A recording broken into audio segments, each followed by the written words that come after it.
관광객이 크게 줄고 있는 새만금에 해상 케이블카를 설치하는 방안이 추진되고 있습니다. 전주시가 신도심으로 조성한 에코시티의 대형마트 부지가 팔리지 않자 땅값을 할인해 파는 방안을 검토하고 있습니다. 사실상 폐지됐던 국립대 총장 직선제가 부활돼 군산대가 오는 12월에 직선제로 총장을 뽑기로 확정했습니다. 어젯밤 고창에서 산책을 하던 40대 부부가 목줄을 하지 않은 사냥개 4마리에 물려 다쳤습니다. 즐거운 저녁 시간 보내고 계십니까? JTBC 8시 뉴스입니다. 세계 잼버리 개최지로 결정된 새만금을 찾는 관광객이 큰 폭으로 감소하고 있습니다. 이 관광시설이 부족하기 때문인데요. 새만금 개발청이 해상 케이블카를 설치하기로 하고 타당성 용역 조사에 들어갔습니다. 김진영 기자입니다. 지난 2010년에 완전 개통된 새만금 방조제입니다. 볼거리와 즐길거리가 부족하다 보니 관광객들은 실망감을 아는 채 발길을 돌리고 있습니다. 그냥 바다 잠깐 여기 보는 거 이게 다지 시설이 좀 없는 것 같아요. 새만금 방조제 개통 첫 해인 2010년에는 845만 명이 다녀갔지만 지난해에는 절반 가까이 감소한 489만 명이 찾았습니다. 이 때문에 관광객을 끌어들이기 위한 유인책이 필요하다는 지적이 커지고 있습니다. 새만금 개발청도 이를 의식해 지난해 활성화를 위한 10가지 사업을 검토했습니다. 그 가운데 가장 사업성이 높은 해상 관광 케이블카에 대한 타당성 용역 조사에 들어갔습니다. 경관이 빼어난 고군산 군도에 케이블카를 설치하면 효과가 클 것으로 기대하고 있습니다. 용역 결과는 6달 뒤에 나옵니다.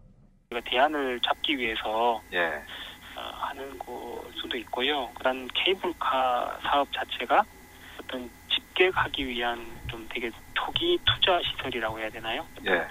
그런 성격이 좀 강하다라고. 새만금 개발청은 환경적인 측면도 함께 조사해 생태 훼손을 최소화한다는 방침입니다. 새만금이 2023년 세계 잼버리 대회 개최지로 확정된 가운데 해상 케이블카 사업이 탄력을 받을지 용역 결과에 관심이 쏠리고 있습니다. JTBC 뉴스 김진영입니다.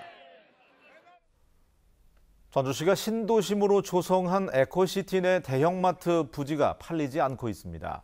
그러자 땅값을 수십억 원 할인해서 파는 방안이 검토되고 있습니다. 권대성 기자가 취재했습니다. 전주 에코시티 내 대형마트 부지입니다. 12,000제곱미터에 감정가만 288억 원입니다. 노른자로 여겨지던 땅인데 지금은 애물이 될 판입니다. 두 차례 실시한 공개 경쟁 매각에 이어 수의계약 매각에서도 사겠다는 사람이 나타나지 않은 겁니다. 대형마트 부지와 바로 붙어 있으면서 면적은 조금 작은 상업용지입니다. 이곳은 공개 경쟁 매각에 나서자마자 감정가보다 23% 높은 272억 원에 팔렸습니다. 반면 대형마트 부지는 일반 대형마트로는 수익성이 없다는 이유로 외면받고 있습니다. 이 때문에 여러 필지로 쪼개 팔자는 의견도 있습니다. 하지만 전주시는 입주민 편의를 위해 대형마트가 들어와야 곤란하다고 말합니다. 대신 땅값 할인을 검토하고 있습니다. 에코시티 입주민들의 편의를 위해서 그 대형마트 부지 예정 가격을 10% 정도 할인해서 수의계약을 추진하는 방법을 조만간 결정을 해서 대형마트 부지가 장기간 팔리지 않으면 수천억 원을 투입한 에코시티 개발 사업비 회수에도 차질을 빚게 됩니다. 신도심의 금싸라기 땅이 주인을 찾지 못하면서 전주시의 고민이 깊어지고 있습니다. JTBC 뉴스 권대성입니다. 사실상 폐지됐던 국립대 총장 직선제가 부활합니다. 도내에서는 군산대가 오는 12월에 직선제로 총장을 뽑기로 확정했습니다. 3년 가까이 임용이 안 되고 있는 전주 교대 총장도 조만간 임명될 것으로 보입니다. 조창현 기자입니다. 박근혜 정부의 대표적인 교육 적폐 가운데 하나가 국립대 총장 간선제 선출입니다. 정부 재정 지원 사업과 연계하면서 사실상 강제한 것과 마찬가지입니다. 어려운 대학 재정 때문에 전북대와 군산대, 전주교대 모두 간선제로 총장을 뽑았습니다. 문재인 정부는 이 같은 교육 적폐를 해소하고 대학 자율성을 존중해 총장 직선제를 부활하기로 했습니다. 도내에서는 군산대가 가장 먼저 직선제로 총장을 선출합니다. 교직원 설문조사 결과 압도적인 찬성률로 직선제 부활을 확정했습니다. 현재 교수와 직원, 학생의 선거 참여 비율을 조율하고 있으며 12월에 직선제로 총장을 선출할 계획입니다. 교수, 직원, 학생 그룹 전체에서 95%를 상회하는 그런 높은 선호도로 직선을 선택을 해주셨기 때문에 지금 그 직선에 의한 총장 선출을 위한 그런 과정을 진행 중에 있습니다. 정부는 순위 없이 2명의 총장 후보자를 추천하도록 한 것도 바꿔 앞으로는 대학이 추천한 1순위 후보자를 총장으로 우선 임명하기로 했습니다. 대학 의사를 존중하겠다는 것입니다. 특별한 이유 없이 31개월째 총장 임용을 거부하고 있는 전주 교대 문제도 조만간 해결될 것으로 보입니다. 교육부는 대학이 추천했던 후보자의 적격 여부를 재심의하고 대학 구성원의 의사를 물어 임용하기로 했습니다. 전북대도 학칙 개정을 통해 직선제 부활을 검토하고 있어 총장 선출 방식을 놓고 빚어온 대학 내 갈등과 혼란은 일단락될 것으로 보입니다. JTB 뉴스 조창현입니다. 전주 세계소리축제 개막을 앞두고 소리와 현대미술이 만나는 특별한 전시회가 마련됐습니다. 오칠과 자개 등 자연 재료로 그림을 그리는 박지은 작가의 전시회 소식도 준비했습니다. 하원호 기자가 자세히 전합니다. 피아노 선율에 맞춰 춤을 추는 발레리나. 아이들이 그린 흥겨운 소리잔치가 전시장 벽면을 가득 채웠습니다. 리듬에 맞춰 몸을 움직일 때마다 화려한 꽃잎이 스크린 위에 펼쳐집니다. 방자 유기로 만든 수십 개의 좌종은 하나의 설치 작품이자 악기. 크기와 모양에 따라 저마다 다른 울림으로 하모니를 이룹니다. 오는 20일 전주 세계소리축제 개막에 앞서 어린이를 위한 소리축제가 문을 열었습니다. 유명 현대미술 작가들이 내놓은 작품은 아이들의 상상력을 자극합니다. 각자 다른 생각, 각자 다른 해석을 통해서 우리의 문화적, 예술적 소양을 좀 넓혀나가기를 바라는 의미에서 올해는 미술전과 음악의 만남. 붉은 하늘빛 소나무 위로 별빛이 쏟아지고 항아리 속 청개구리는 바깥 세상이 궁금한 듯 우두커니 초승달을 쳐다봅니다. 작가 박지은은 자개와 옷, 흙이나 계란 껍질 같은 자연 재료로 그림을 그립니다.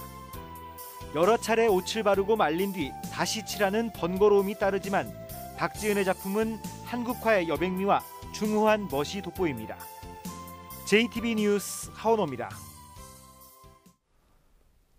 산책을 나섰던 40대 부부가 목줄을 하지 않은 사냥개 4마리에 물려 다쳤습니다. 고창경찰서에 따르면 어젯밤 10시 20분쯤 고창 고인돌 박물관 인근 상책로에서 산책을 하던 46살 고모 씨와 45살 이모 씨 부부가 사냥개 4마리에 팔 등을 물려서 병원으로 이송됐습니다. 경찰은 잠깐 신경을 쓰지 못하는 사이에 개들이 갑자기 달려나갔다는 견주 강모 씨의 말에 따라서 강 씨를 과실치상 혐의로 조사하고 있습니다. 전라북도 출연 기관과 공기업 15곳 가운데 8곳의 기관장이 올해 안에 교체됩니다. 전라북도는 전북국제교류센터와 전북인재육성재단, 전북연구원과 남원의료원 등 8개 기관의 기관장의 임기가 올해 안에 차례로 끝나서 채용 절차를 밟게 된다고 밝혔습니다. 전라북도는 새 기관장을 채용할 때 투명하고 공정한 절차를 마련해서 능력 있는 인사를 선발하겠다고 말했습니다. 앞으로 도내 학교에서 기숙사 입사생을 뽑을 때 사회적 배려 대상자들을 우선 선발하게 됩니다. 전북교육청은 기숙사생 선발 시에 성적 우수자 이외에 사회적 배려 대상자와 원거리 통학자를 일정 비율 우선 선발하고 기숙사 학생 자치위원회 운영 등을 포함한 운영 규정을 정비했다고 밝혔습니다. 전북교육청이 도내 기숙사 운영학교 120곳을 대상으로 실태 조사를 벌인 결과 일부 일반고에서는 성적 순으로만 입사생을 선발하고 있는 것으로 나타났습니다. 도내 버스 정류장 10곳 가운데 3곳은 비가림막이 설치돼 있지 않은 것으로 나타났습니다. 국민의당 정인화 의원이 국토교통부의 자료를 분석한 결과 전북의 버스 정류장 비가림막 설치율은 67.9%였습니다.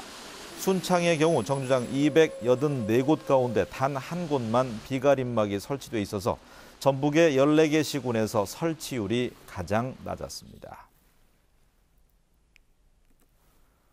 농업기술실용화재단이 오는 11월 29일부터 나흘 동안 진행되는 터키 농업박람회 참가업체를 모집합니다.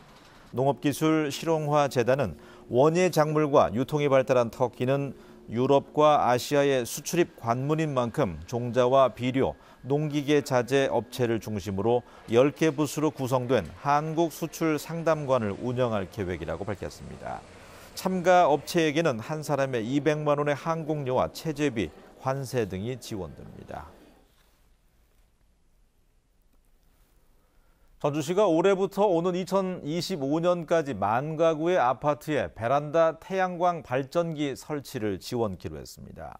올해는 한 가구에 50만 원씩 모두 500가구를 지원하기로 하고 이달 하순부터 신청을 받을 계획입니다. 베란다 태양광 발전기는 양문형 냉장고 한 대를 돌릴 수 있는 전력을 생산해서 한 달에 최대 8,000원의 전기요금을 아낄 수 있습니다. 군산시가 군산항과 중국 석도항을 오가는 카페리선의 운항 횟수를 늘려줄 것을 해양수산부에 건의했습니다. 현재 중국 석도항로 여객선은 일주일에 모두 3차례만 운항하고 있어서 화주들이 일정을 맞추는 데 불편을 겪다 보니 군산항을 기피하는 원인이 되고 있습니다.